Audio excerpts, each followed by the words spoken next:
औ दाथ' जोंनो सार्टिफिकेटबो होबाय देरहानायनि आङो 28 नम्बर बिधान सभा समस्तिनि रायजो राजाफोरनिसिम साबायखर बावहरो मानोना हेफाजाब होनानै बिथांमोनहा भट होनायनि थाखायसो आं देरहाबाय खेबसे नङा खेबनै नङा बे 28 नम्बर बिधान सभा समस्तिनिफ्राय आङो दा 4 खेब जाबाय दाजों देरहानाया दा बे हिसाबै रायजोआ आंनि एसे बिसास दं आरो आंबो रायजोनि प्रति बिसास खालामो आरो लोगोसे जों महाजुथनि बिजाथि हिसाबै हाग्रामा महिलारि आरो बेजों लोगोसे कंग्रेसनि दैदेनगिरिफोर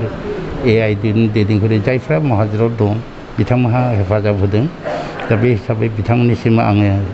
साबायखरखौ आंनि गोसो एसेनि साबायखर बावहरनाया थाबाय आरो जुदियोबा महाजुथआ दा सरकार खालामनो हायै अबस्थायाव दं होमब्लाबो जिहेतुके जों मोनसे दायबद्धता थाबाय रायजोनि हेफाजाबजों जों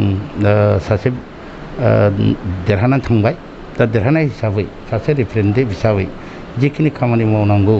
रायजोनि थाखाय बेखौ जों जेसे हागौ एसे सेस्था खालामगोन जुदियोबा जों सरकाराव थानो मोना बा थाया बिरोधि दलाव थानानैब्लाबो निस्सय रायजोनि थाखाय बाथ्राफोरखौ जों बुङो। सारा बेरेखा दोलोनि रुजुनायाव बेसेबां बांसिन भट मोननानै देरहासार जाना गासै दा मोननायाथ' दा 70,400 बेसेबा जादों आरो माखासे हयथ' फिन मोननैसो बाकस हयथ' खेवनो हायाखै होनदों जिहेतुके बेखौ मोननैखौ खेवब्लाबो जायखाला देरहाखाबाय दा बेखौ लायोब्ला गासै 71,000 सामथिंसोआव भट मोननाय जादों आरोखि आरो डिफारेन्सा 10,000नि बारा डिफारेन्सा खाथिनि जाय UPPLनि बिजाथि